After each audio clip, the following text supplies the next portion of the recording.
Good morning. So in this class we discussed about UNO subsidiary organizations. అంటే UNO అనుబంధ సంస్థల గురించి ఈ ఎపిసోడ్లో మనం డిస్కస్ చేయబోతున్నాం. సో దానిలో UNICEF, UNESCO, WHO, WTO and UNDP. So ఈ మధ్యలో ఏవైతే బాగా వార్తల్లోకి వచ్చాయో అవన్నీ కూడా మనం ఇక్కడ డిస్కస్ చేయబోతున్నాం. సో దానిలో first of all the major organization, DSC point of వ్యూలో, కరెంట్ అఫైర్స్లో, స్ట్రాటజీకేలో రెండిట్లో కూడా ఎక్కువగా ప్రియారిటీ ఉన్న ఆర్గనైజేషన్ ఏంటంటే దట్ ఈజ్ యునెస్కో. మీరు ఎప్పుడు కానీ UNO అనుబంధ సంస్థలు చదివేటప్పుడు అది యునెస్కో చదువుతున్నారా, యూనిసెఫ్ చదువుతున్నారా, WHOనా, WTOనా మనకు సంబంధం లేదు. సో మీరు UNO అనుబంధ సంస్థలు చదివే విధానం ఏంటంటే దీన్ని 4 రకాలుగా చదవాలి. UNO అనుబంధ సంస్థలని 4 రకాలుగా చదవాలి. You should concentrate on 4 types, 4 రకాలుగా దీన్ని అధ్యయనం చేయాలి. ఫస్ట్ వన్ ఏంటంటే అబ్రివేషన్. అంటే అబ్రివేషన్స్ వస్తాయి, దాని ఫుల్ ఫామ్ ఏంటి చదవాలి. ఈ మధ్యలో ఎగ్జామ్స్లో అబ్రివేషన్స్ మీద నెంబర్ ఆఫ్ క్వశ్చన్స్ అడుగుతున్నాడు. ఫర్ ఎగ్జాంపుల్ చూడండి, తెలంగాణ గ్రూప్ 2 తీసుకోండి 2016లో. సార్ ఇది గ్రూప్ 2 కదా అంటే గ్రూప్ 2 ఎగ్జామ్ స్టాండర్డ్ అయి ఉండొచ్చు, కానీ అబ్రివేషన్ అనేది ఒక జనరల్ టాపిక్ అన్నమాట. అంటే గ్రూప్ 2 వాళ్ళకు కూడా అడుగుతున్నాడంటే మన లాంటి జనరల్ ఎగ్జామ్స్లో అంటే కాంటెంట్ పరంగా మీరు ప్రొఫెషనల్స్ అయి ఉండొచ్చు, కానీ జనరల్ నాలెడ్జ్ అనేది బేసిక్ నాలెడ్జే కదా, మరి అక్కడ కూడా అడుగుతాడు. 2016 తెలంగాణ గ్రూప్ 2లో అడిగిన క్వశ్చన్ ఏంటంటే, ఇటీవల ప్రజలు ఎక్కువగా LTE మొబైల్స్ వాడుతున్నారు, ఆ LTE అనే పదాన్ని విస్తరించని అని అన్నాడు. అంటే long term evolution.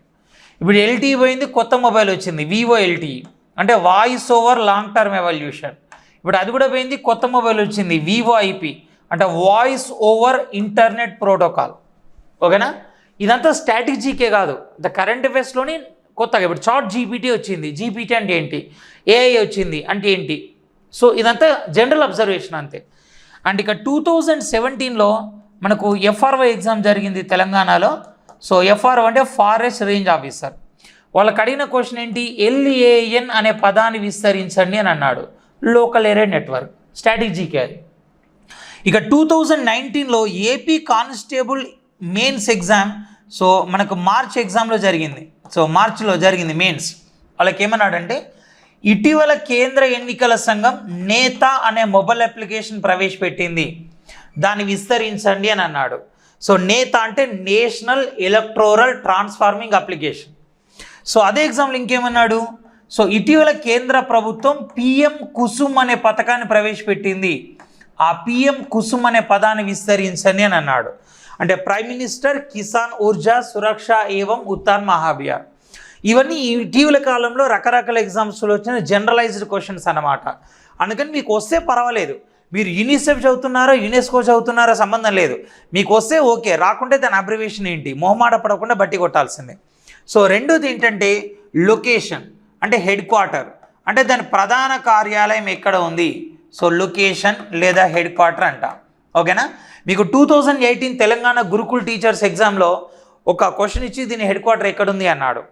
And very రీసెంట్గా 2022 అక్టోబర్ 16న రద్దయిన తెలంగాణ గ్రూప్ 1లో వికలాంగులకు సంబంధించి 4 సంస్థలు ఇచ్చి వాడి హెడ్ క్వార్టర్స్ జతపరచండి అని అన్నాడు.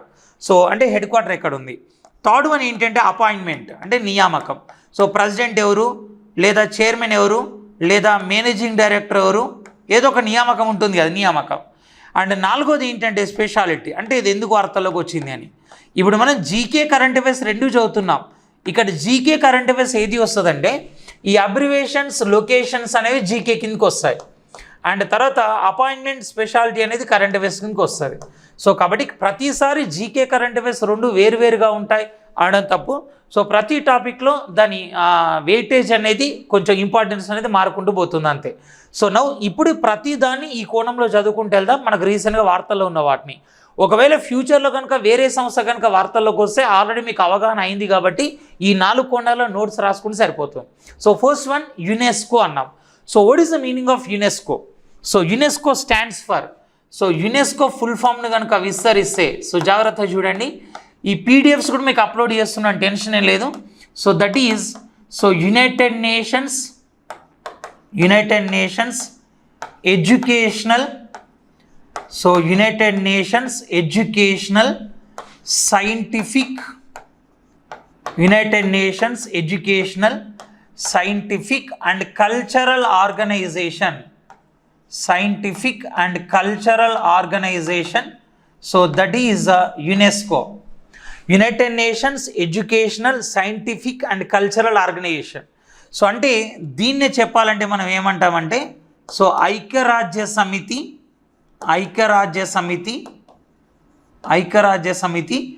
సో విద్య, ఎడ్యుకేషనల్ అంటే విద్య, అండ్ సైంటిఫిక్ అంటే వైజ్ఞానిక, సో విద్య అండ్ తర్వాత వైజ్ఞానిక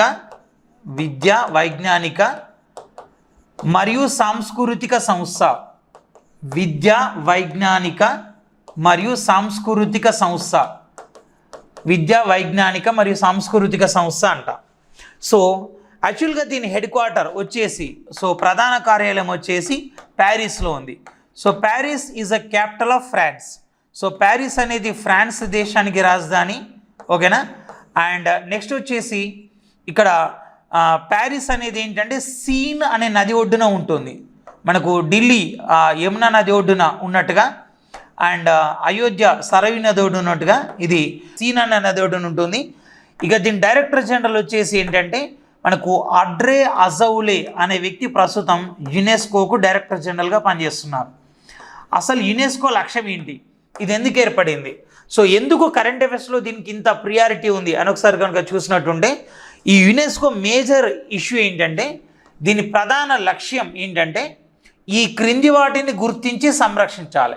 అంటే to recognise and protect of, అంటే దేన్ని గుర్తించి సంరక్షించాలి, చారిత్రక ప్రదేశాలు అన్నాం. సో చారిత్రక ప్రదేశాలు అంటే ఏంటంటే హిస్టారికల్ ప్లేసెస్, సో హిస్టారికల్ ప్లేసెస్ని గుర్తించి సంరక్షించాలి.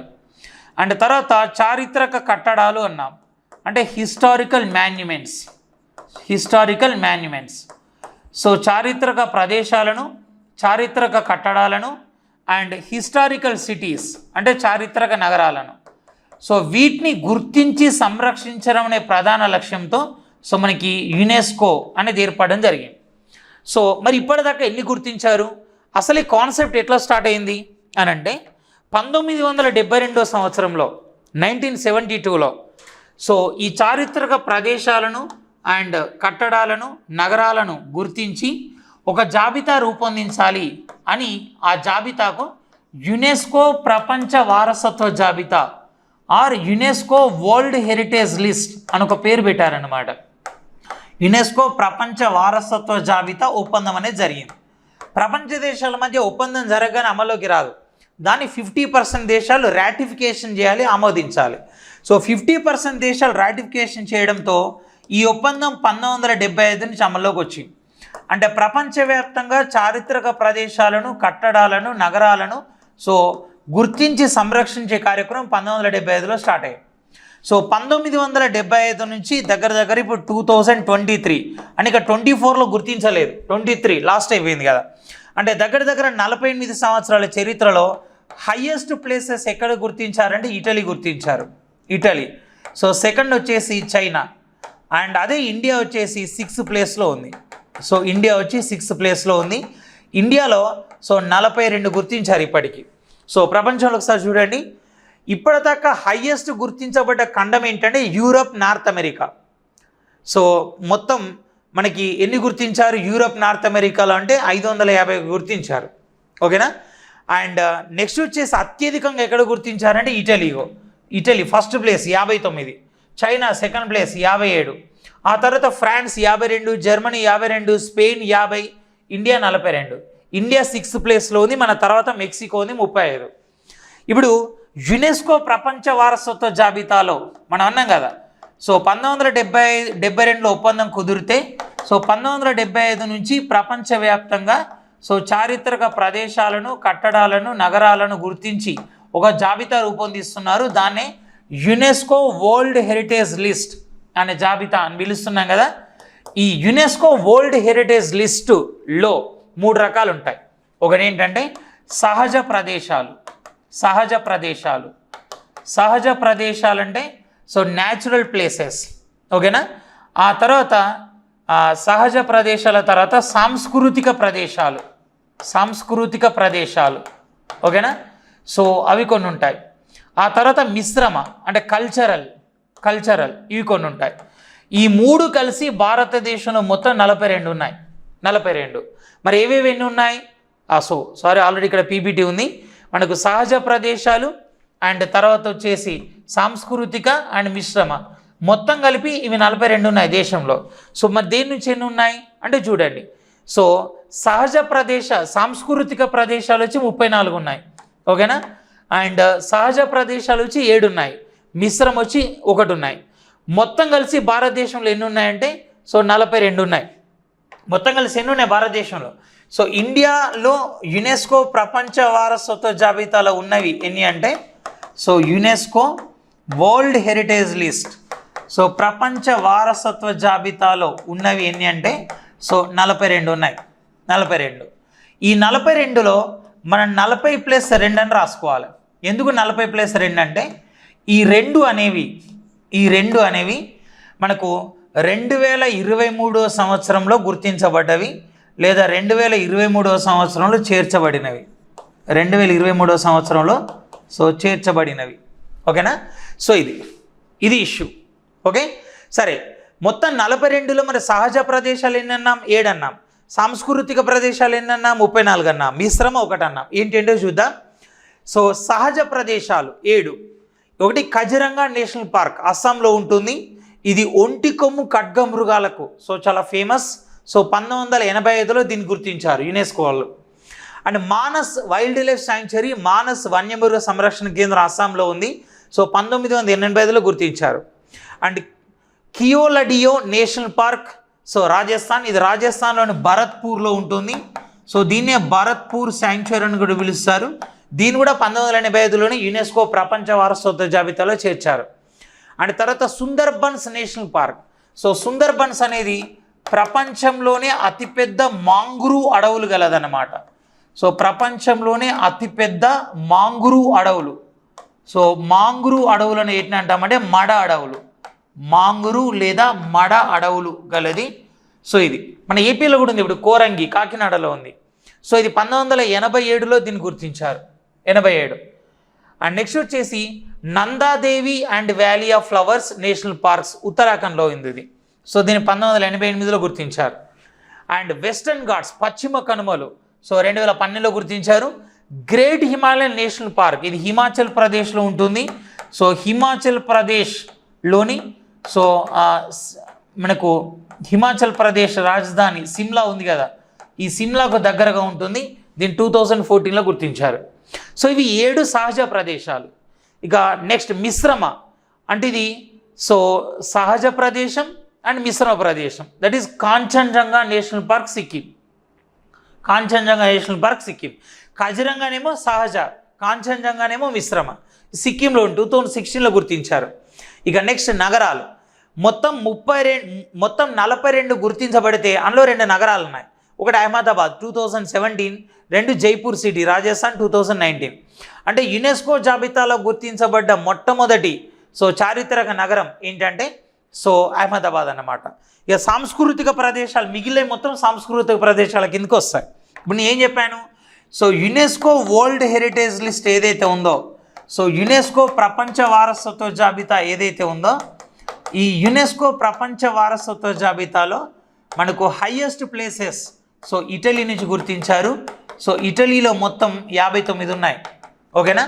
ఇక 6th ప్లేస్ ఇండియా ఉంది. ఇండియాలో మొత్తం 42 ఉన్నాయి. మరి ఇండియాలో హైయెస్ట్ ఎక్కడ గుర్తించారు? ఇండియాలో హైయెస్ట్ అంటే మహారాష్ట్రలో గుర్తించారు. మహారాష్ట్ర అంటే ఇక్కడ 5+1 గుర్తించబడ్డవి. 5+1 అర్థం ఏంటంటే 5 పూర్తిగా మహారాష్ట్ర. ఈ ఒకటి ఏంటంటే వెస్టర్న్ ఘాట్స్ అన్నమాట. ఇప్పుడు పశ్చిమ కనుమలు, ఇప్పుడు వెస్టర్న్ ఘాట్స్ అనేవి ఒక మహారాష్ట్రలో మాత్రమే ఉండవు. అంతే కదా, మహారాష్ట్రలో ఉంటాయి, కర్ణాటకలో ఉంటాయి, కేరళలో ఉంటాయి, గోవాలో ఉంటాయి, తమిళనాడులో ఉంటాయి. ఇవన్నీ వెస్టర్న్ ఘాట్సే. ఎవరికి వాళ్ళది మాదే అంటారు కాబట్టి +1 కింద రాశారు. హైయెస్ట్ గుర్తించబడ్డవి మహారాష్ట్ర నుంచి గుర్తించబడ్డవి, ఓకేనా. మరి what about Telugu states? Telugu states నుంచి ఏం గుర్తించబడ్డాయి? తెలుగు స్టేట్స్ నుంచి ఏం గుర్తించబడ్డాయి అంటే మనకు యాక్చువల్గా 2021 వరకు 38 ఉండేవి. 2021లో 31+2 అయినాయి, 38 + 2 అయినాయి. 38 అంటే గతంలో ఉండేవి, 2 కొత్తగా చేర్చబడ్డాయి. ఏంటి? ఒకటి రామప్ప టెంపుల్ తెలంగాణ, 2 ధోలవీర గుజరాత్. ఈ ధోలవీర ఏంటంటే హరప్పా నాగరికతకు సంబంధించిన అవశేషాలు, ఈ ప్రదేశంలో ఉంటాయి. సో కాబట్టి దీన్ని యునెస్కో ప్రపంచ వారసత్వ జాబితాలో చేర్చారు. ఇక రెండోది రామప్ప టెంపుల్. ఓకేనా? సో ఇక జాగ్రత్త వినండి. సో యునెస్కో ప్రపంచ వారసత్వ జాబితాలో సో భారత్ నుంచి 42 ఉంటే, సో దానిలో రామప్ప టెంపుల్ ఏంటంటే 39వ అన్నమాట. సో 39వదే రామప్ప దేవాలయం. సో తెలంగాణ డిఎస్సి రాసే వాళ్ళు ఎవరైతే ఉన్నారో దీని గురించి కేర్ఫుల్గా స్టడీ చేయాలి. అండ్ ఏపీ వాళ్ళైనా సరే చూడాల్సింది, ఎందుకంటే తెలుగు రాష్ట్రాల నుంచి యునెస్కో జాబితాలో ఉన్న ఏకైక కట్టడం ఇదే కాబట్టి. సో ఈ రామప్ప దేవాలయం ఒకప్పటి వరంగల్ జిల్లా, ఆ తర్వాత జయశంకర్ భూపాలపల్లి జిల్లా కిందికి పోయింది. ప్రస్తుతం అయితే జిల్లాల పునర్విభజనలో మారుతూ ఇది ములుగు జిల్లా అండ్ వెంకటాపూర్ మండలం. సో ములుగు జిల్లా వెంకటాపూర్ మండలం పాలంపేట అనే గ్రామంలో ఉంది. ఓకేనా? పాలంపేట అనే గ్రామంలో ఉంది. సో దీనికి ఉన్న స్పెషాలిటీ ఏంటంటే ఇది తేలియాడే ఇటుకలతో నిర్మించారు. అంటే ఈ గుడిలో ఉన్న ఇటుకలు కనుక సో నీళ్ళలో వేస్తే తేలుతాయి, ఫ్లోటింగ్ అవుతాయి. సో ఇది దీని ప్రత్యేకత. సో ఈ టెక్నాలజీ ఇప్పటిదాకా కూడా మనం ఫైండ్ అవుట్ చేయలేకపోయినా, సో బట్ ప్రస్తుతం ఇటుకలు తీయకుండా క్లోజ్ చేశారు. ఎందుకంటే వచ్చిన ప్రతి ఒక్కటి ఇటుకలు తీసి సో నీళ్ళలో వేయడం, దాంతో గుడి డిస్టర్బ్ అవుతుంది అని. ఓకేనా? ఇక దీన్ని కాకతీయుల సైన్యాధిపతి అయినటువంటి సో సైన్యాధ్యక్షుడైనటువంటి రేచర్ల రుద్రుడు అనే రాజు నిర్మించాడు. సో రేచర్ల రుద్రుడు నిర్మించాడు కాబట్టి దీన్ని రుద్రేశ్వరాలయం కాబట్టి దీన్ని రామప్ప టెంపుల్ అన్నారని కూడా ఉంది. కొంతమంది ఏమో దీన్ని రామప్ప అనే శిల్పి నిర్మించాడు అని కూడా చెప్తారు. ఇప్పుడు ఇష్యూ ఏంటంటే దీన్ని 2021 సంవత్సరంలో 2021లో చైనాలో జరిగిన సదస్సులో సో దీని గుర్తింపు వచ్చింది. ఏది? సో దీన్ని యునెస్కో ప్రపంచ వారసత్వ జాబితాలో చేర్చారు. ఇప్పుడు ఇష్యూ ఏంటంటే ఈ దేవాలయ గోడలపై మనకు కొన్ని శిల్పాలు ఉన్నాయి. సో దేవాలయం గోడలపై కొన్ని శిల్పాలు ఉన్నాయి. ఓకేనా? సాధారణంగా ఏంటంటే ఆ రోజుల్లో వాళ్ళకు తెలిసినటువంటి వాళ్ళ జీవితంలో భాగమైనటువంటి కొన్ని నాట్యాలకు సంబంధించిన శిల్పాలు ఇక్కడ చెక్కారు, శిల్పాలు ఉన్నాయి. అలాగే మీ కాకతీయులలో గొప్ప రాజు గణపతి దేవుడు. ఈ గణపతి దేవుడు బావమరిది జయాపసేన అని, ఈయన కాకతీయుల సైన్యానికి అధిపతి అన్నమాట, గజ సైన్యానికి అధిపతి. ఈ జయాపసేన అనేవాడు సో సంస్కృతంలో నృత్యరత్నావళి నాగరత్నావళి అనే బుక్ రాశాడు. సో నృత్యరత్నావళి నాగరత్నావళి సంస్కృతంలో ఉంది. ఈ సంస్కృతం బుక్కు ఈ రెండిటి పైన ఉన్న శిల్పాల ఆధారంగా, సో ఏది రామప్ప గుడి పైన ఉన్న శిల్పాలు అండ్ జయాపసేనాన్ని రచించిన నృత్యరత్నావళి అనే సంస్కృత పుస్తకంలో ఉన్న శిల్పాలు, ఈ రెండిటి శిల్పాల ఆధారంగా మనకు నటరాజ రామకృష్ణ అనే వ్యక్తి ఒక నృత్యం రూపొందించాడు. నటరాజ రామకృష్ణ రూపొందించిన నృత్యం డ్యాన్స్ ఏంటంటే సో పేరిణి శివతాండవం. ఈ పేరిణి శివతాండవాన్ని సో తెలంగాణ ప్రభుత్వం, ఈ పేరిణి శివతాండవం ఏదైతే ఉందో సో దాన్ని తెలంగాణ ప్రభుత్వం తెలంగాణ క్లాసికల్ డ్యాన్స్గా గుర్తించి తెలంగాణ రాష్ట్ర నృత్యంగా గుర్తించడం జరిగింది. ఓకేనా? సో ఇది రామప్ప దేవాలయానికి ఉన్న ప్రత్యేకత. ఇంకొక సరే ఇది ఈ టైంలో సరిపోతుంది. ఓకే, ఇక నెక్స్ట్ వన్ వచ్చేసి మొత్తం 42 ఉన్నాయన్నాం కదా. సో మొత్తం 42లో 2023లో 2 చేర్చారు. 2023లో 2 చేర్చారు అంటే చివరగా చేర్చబడ్డవని అర్థం అన్నమాట. అంటే యునెస్కో జాబితాలో ఉన్న వాటిని 40+2 అని రాయాలి. ఈ 2 అంటే 2023లో సో చేర్చబడినవి అని అర్థం. ఏంటి చేర్చారు? 2023లో చేర్చబడి ఏంటి? ఇంతకన్నా ముందు 40 ఉండేవి కదా. శాంతినికేతన్ అనేది 41వది. శాంతినికేతన్ 41వది. సో యాక్చువల్గా శాంతినికేతన్ ఏంటంటే ఇది వెస్ట్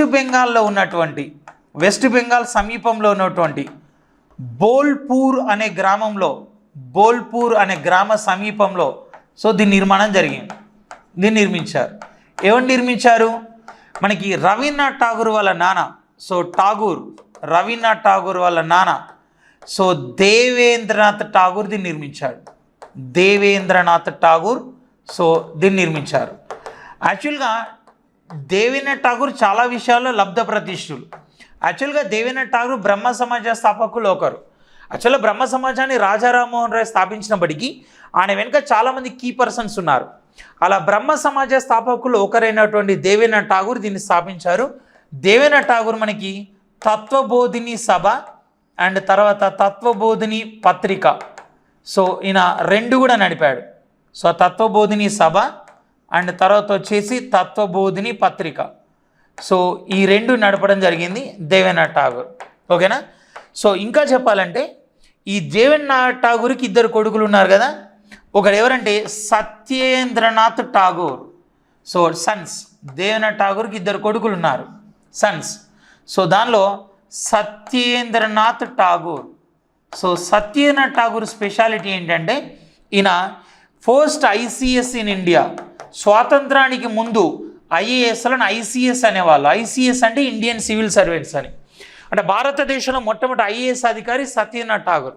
అదే మొట్టమొదటి మహిళా ఐఏఎస్ అధికారి అన్నా జార్జ్ మల్హోత్రా. అదే రెండో వాడు ఎవరంటే రవీంద్రనాథ్ ఠాగూర్. ఓకేనా. యాక్చువల్గా మనకు దేవేంద్రనాథ్ ఠాగూర్ స్థాపించినప్పుడు ఇది సో ఏదైతే ఈ శాంతినికేతన్ ఏదైతే ఉందో యూనివర్సిటీ కాదు. ఇది ఏంటంటే దేవేంద్రనాథ్ ఠాగూర్ కాలంలో స్థాపించినప్పుడు ఇది ఒక సర్వమత ప్రార్థన మందిరం అన్నమాట. ఇప్పుడు మీరు ఢిల్లీ కనుక వెళ్ళారనుకోండి, అక్కడ లోటస్ టెంపుల్ ఉంటుంది ఢిల్లీలో. లోటస్ టెంపుల్ అంటే ఒక అద్భుతంగా ఏముండదు, బయట నుంచి లోటస్ ఆకారంలో కనిపిస్తుంది అంతే. సో లోపలికి లైన్ వెళ్ళగానే ఒక ఆడిటోరియం లాగా సీట్లు ఉంటాయి.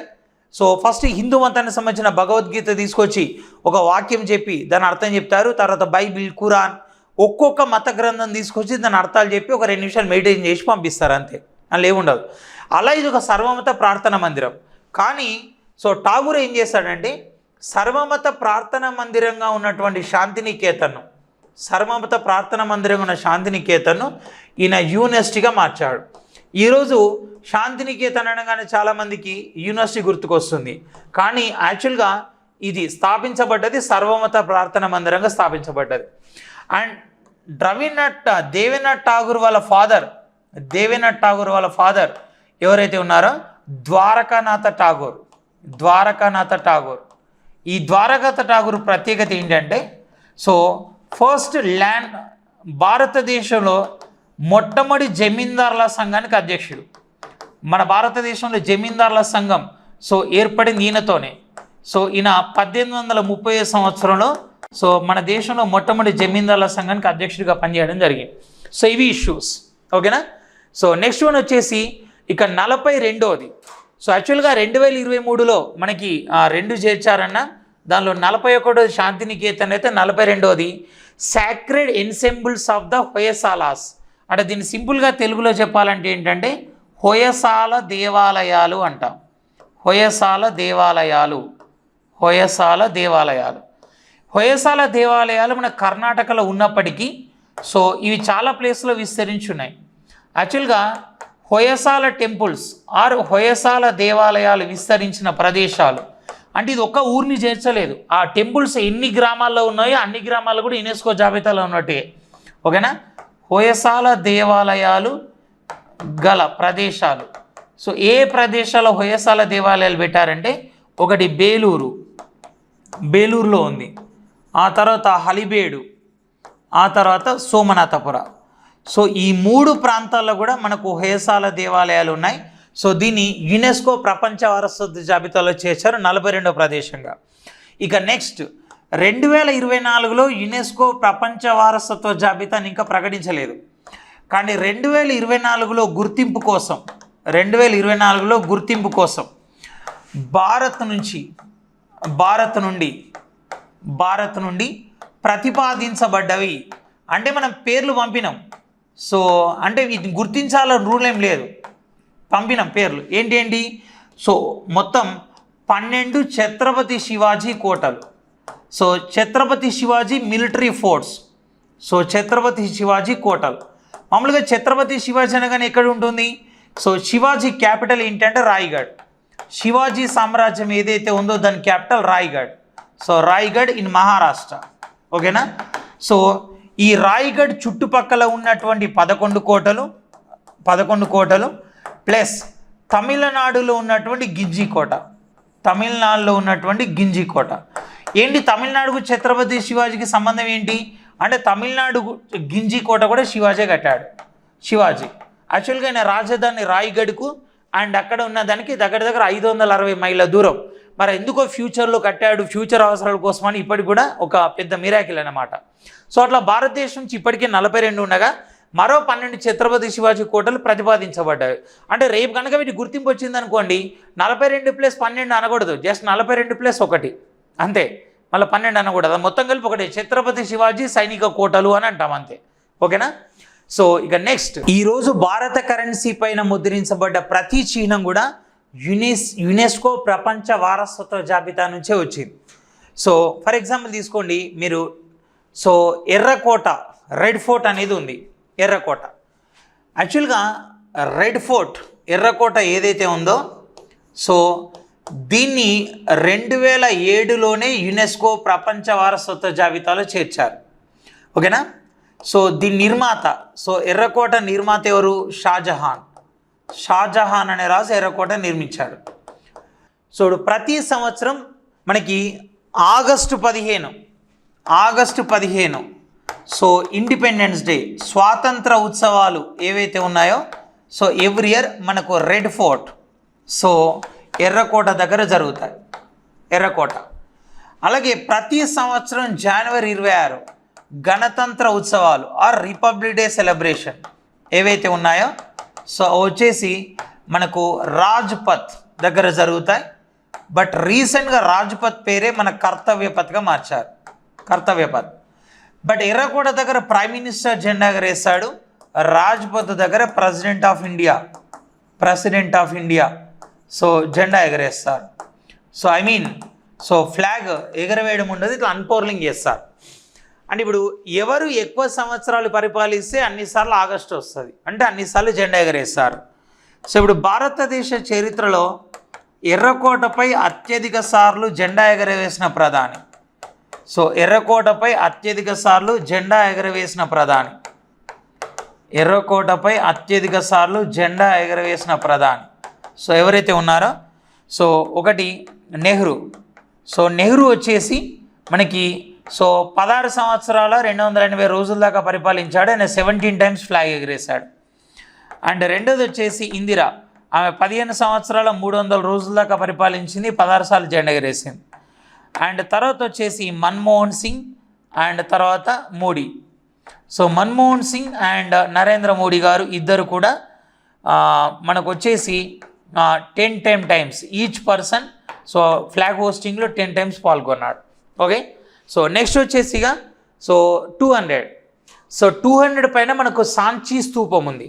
యాక్చువల్గా సాంచీ అనేది ఏంటంటే సో మధ్యప్రదేశ్లోని భోపాల్కు దగ్గరగా ఉంటుంది, మధ్యప్రదేశ్లోని భోపాల్కు సమీపంలో ఉంటుంది సో సాంచీ. ఇంకా దీని స్పెషాలిటీ ఏంటంటే సో ఇండియాలోని బౌద్ధమత స్తూపాల్లో అతిపెద్దది. సో ఇండియాలో ఉన్న బౌద్ధమత స్తూపాల్లో ఇక ఇంతకు మించిన స్తూపం అనేది సో ఇది లేదు, ఇదే అతిపెద్దది అన్నమాట. సో ఇండియాలోని బౌద్ధమత స్తూపాల్లో అతిపెద్దది. ఓకేనా. ఆ తర్వాత నెక్స్ట్ 100. యాక్చువల్గా ఇది గుజరాత్లో సరస్వతి నది ఒడ్డున నిర్మించారు. గుజరాత్లో సరస్వతి నది ఒడ్డున సో దీన్ని నిర్మించడం. బట్ మీకు త్రివేణి సంగమం అంటే ఏం చెప్తాం? త్రివేణి సంగమం. దేన్ని త్రివేణి సంగమం అంటాం? ప్రయాగ్రాజ్. ఓకేనా. అలహాబాద్ దగ్గర ప్రయాగ్ ఏదైతే ఉందో ప్రయాగ్రాజ్ను త్రివేణి సంగమం అంటాం. ఇక్కడ గంగా, యమున, సరస్వతి 3 నదులు ప్రవహిస్తాయంట. మరి సరస్వతి ఏది అంటే మనోళ్ళు ఏం చెప్తారు? ఇది అంతర్వాహిని నది అని చెప్తారు. అంతర్వాహిని. సో అంతర్వాహిని కాదు, ఈ సరస్వతి నది ఎండిన ప్రాంతమే తార్ ఎడారి. సరస్వతి నది ఎండిన ప్రాంతమే సో తార్ ఎడారి. మన దేశంలో అతిపెద్ద తార్ అనేది సరస్వతి నది ఎండిపోవడం వల్ల ఏర్పడింది. ఓకేనా. సో అంటే సింపుల్గా చెప్పాలంటే ఉత్తరప్రదేశ్లోని అలహాబాద్ నుంచి ఇక్కడ అరేబియా సముద్రం దాకా సరస్వతి నది ప్రవహిస్తూ ఉండేది. ఈ సరస్వతి నది పక్కనే దీన్ని కట్టారు 7 అంతస్తుల మెట్ల బావిని. ఎప్పుడైతే రివర్కు ఫ్లడ్స్ వచ్చినాయో ఇసుక మొత్తం పోయి ఫిల్ అయిపోయింది. సో బ్రిటిష్ వాళ్ళ పుస్తకాల్లో ఉంది, ఏది మన చారిత్రక పుస్తకాల్లో. ఎప్పుడో క్రీస్తు శకం 7వ శతాబ్దంలో నిర్మించారు, ఇది పుస్తకాల్లో ఉంది రాణి కీ వావ్ అని. కానీ ఎక్కడుంది ఎవరు తెలియదు. మన వాళ్ళు వెతక్క 1970లో దొరికింది. దీనిలో ఇసుక తీయడానికి 20 years పట్టింది. అంటే ఇసుక అంటే ప్రొక్లైన్లు పెట్టి తీయరు కదా, చేతులతో మెల్లమెల్లగా తీయాలి. సో 70 years పట్టింది. ఓకేనా. ఆ తర్వాత 1990 నుంచి ప్రజలకు అనుమతించారు. సో 2014లో ఇది యునెస్కో ప్రపంచ వారసత్వ జాబితాలో చేరింది. ఆ తర్వాత 2018లో ఇండియన్ కరెన్సీ మీద వచ్చింది. సో ఇదే రాణి కీ వావ్. సో వెరీ రీసెంట్గా తెలంగాణ ప్రభుత్వం కూడా తెలంగాణ ప్రభుత్వం కూడా మనకి 2023 సంవత్సరంలో 2000లో మనకి హైదరాబాదులోని బన్సీలాల్పేటలో కూడా సో మెట్ల బావిని పునరుద్ధరించారు. సో ఈ మధ్యలో చాలా మెట్ల బావులు పునరుద్ధరిస్తున్నారు. సో ఫర్ ఎగ్జాంపుల్ అంటే మీరు కోరుట్ల నుంచి నిజామాబాద్ పోయే రూట్లో మెట్ల బావిని పునరుద్ధరిస్తున్నారు. ఓకేనా. అండ్ తర్వాత వచ్చేసి జనగాంలో ఒక మెట్ల బావిని పునరుద్ధరిస్తున్నారు. అండ్ నెక్స్ట్ వన్ ఏకశిలా రథం హంపి. సో యాక్చువల్గా హంపి ఒక ఏకశిలా రథం అని కాదు, టోటల్ ఈ హంపి నగరాన్ని మొత్తం 1986లో యునెస్కో ప్రపంచ వారసత్వ జాబితాలో చేర్చారు. ఇక్కడ హంపి అనేది కర్ణాటకలోనే ఉంది, నో ప్రాబ్లం, కర్ణాటకలోనే ఉంది. బళ్ళారి జిల్లాలో ఒకప్పుడు ఉండేది, ఇప్పుడు కొత్తగా దాని నుంచి విజయపుర జిల్లా ఏర్పడింది, దానిలో ఉంది. ఈ హంపి ఏంటంటే విజయనగర సామ్రాజ్య శిథిలాలు కనిపించే నగరం. సో విజయనగర సామ్రాజ్యం రోడ్ల మీద వజ్రాలు బంగారు నాణ్యాలు కుప్పలుగా సమ్మినంత వైభవం ఉన్న సో విజయనగర సామ్రాజ్య శిథిలాలు కనిపించే నగరం. విజయనగర సామ్రాజ్య శిథిలాలు కనిపించే నగరమే హంపి. యాక్చువల్గా హంపి నగరాన్ని తుంగభద్ర నది ఒడ్డున విద్యారణ్య స్వామి ఆశీస్సులతో హరిహర రాయలు కంపన రాయలు అనే రాయల సోదరులు దీన్ని స్థాపించారు. విద్యారణ్య స్వామి ఆశీస్సులతో సో దీన్ని స్టార్ట్ చేయడం జరిగింది. సో దీన్ని ప్రారంభించడం జరిగింది. ఓకేనా. సో ఇది 1565 సంవత్సరంలో తల్లికోట యుద్ధం ఆర్ రాక్షస తంగడి యుద్ధంతో పతనం అయిపోయింది. సో పతనం కావడం జరిగింది. ఇది అలియరామరాయల కాలంలో. అలియరామరాయలు అంటే అలియా అంటే అల్లుడు కన్నడంలో. సో యుద్ధంతో ఇది పతనం కావడం జరిగింది.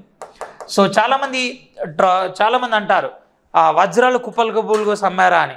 అవును, ఎందుకంటే ఇప్పటికి కూడా ఒకప్పటి విజయనగర సామ్రాజ్య ప్రాంతంలో భాగమైనటువంటి కర్నూలు జిల్లా ఆళ్ళగడ్డ అండ్ అనంతపూర్ అండ్ ఈ కదిరి ఈ ప్రాంతాలలో అప్పుడప్పుడు తొలకరి వానలు పడ్డప్పుడు భూములలో వజ్రాలు బయటపడుతుంటాయి, చిన్న వజ్రాలు.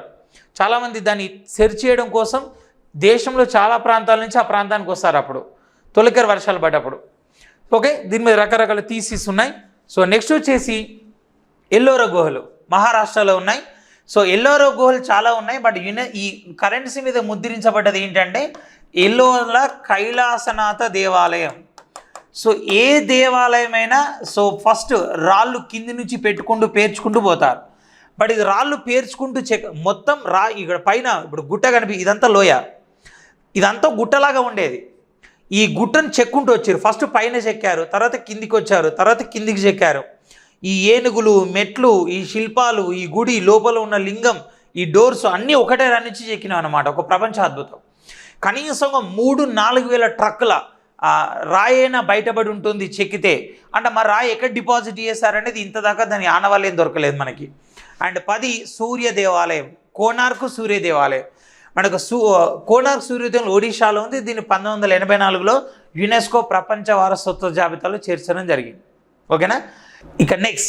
ఇక భారత కరెన్సీ మీద ఉన్న అన్ని చిహ్నాలు కూడా యునెస్కో ప్రపంచ వారసత్వ జాబితాలో ఉన్నవైతే ఒక లేని చిహ్నం ఏంటంటే 2000 పైన డినామినేషన్ పైన ఉన్న మంగళయాన్ అనే ఉపగ్రహం. యాక్చువల్గా మనకి మంగళయాన్ అనే ఉపగ్రహం అన్నాం, ఇది భారత కరెన్సీ మీద ముద్రించబడ్డ 2వ ఉపగ్రహం. ఓకేనా. సో జాగ్రత్త వినండి, భారత కరెన్సీపై ముద్రించబడ్డ 2వది. సో భారత కరెన్సీపై ముద్రించబడిన 2వ ఉపగ్రహం. మరి మొదటి ఉపగ్రహం ఏంటి? సెకండ్ ఉపగ్రహం ఇది. సో ఫస్ట్ ఏంటంటే ఆర్యభట్ట. ఓకేనా. సో ఫస్ట్ వన్ అంటే భారత కరెన్సీపై ముద్రించబడ్డ మొట్టమొదటి ఉపగ్రహం ఆర్యభట్ట. సో గతంలో ఇది ₹2 నోటుపై ముద్రించబడి ఉండేది. సో ఇక్కడ మంగళయాన్ అంటే ఏంటంటే మార్స్ పైకి భారత్ పంపిన ఉపగ్రహం. మార్స్ పైకి భారత్ పంపిన ఉపగ్రహం. ఓకేనా. సో ఇది దీని ప్రత్యేకత. యాక్చువల్గా దీన్ని 2023 సో నవంబర్ 5వ తారీఖున నవంబర్ 5న PSLV XL C25 సో ద్వారా సో దీన్ని ప్రయోగించారు. ఇది 2023లో ప్రయోగిస్తే 2024 సెప్టెంబర్ 24న సో మార్స్ కక్షలోకి ప్రవేశించింది. మార్స్ కక్షలోకి సో ఇది ప్రవేశించడం జరిగింది మార్స్ కక్షలోకి. అంటే సపోజ్ ఏంటంటే ఇప్పుడు ఇది మార్స్ అనుకోండి, దానిపైన దిగితే దాన్ని ల్యాండర్ రోవర్ అని పిలుస్తాం. ఇప్పుడు మన చంద్రుడిపైకి దక్షిణ ధ్రువం పైకి మనం పంపినాం చంద్రయాన్ 3, దానిపైన దిగింది అది అంటే అది ల్యాండర్. దానిలో విక్రమ్ అనే ల్యాండర్ ఉంది. అది దిగిన తర్వాత దాని నుంచి ఒక రోవర్ బయటకు వస్తుంది.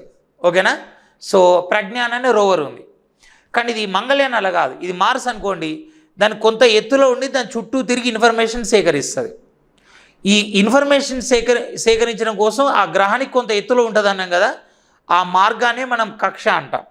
ఇలా మన 2024 సెప్టెంబర్ 24 మార్స్ కక్షలోకి చేరి ప్రత్యేకత ఏంటంటే ఫస్ట్ అటెంప్ట్లోనే మార్స్ని చేరిన ప్రపంచంలో మొట్టమొదటి దేశం సో ఇండియా. సో అందుకే దానికి అంత ప్రత్యేకత ఉంది కాబట్టి దీన్ని మనం ఈ కరెన్సీ నోటు పైన పెట్టడం జరిగింది. ఇది యునెస్కో. సో నౌ ఇది UNESCO. Now we go to discuss another indexes also. దాని గురించి మళ్ళీ మనం నెక్స్ట్ ఎపిసోడ్లో చర్చిద్దాం.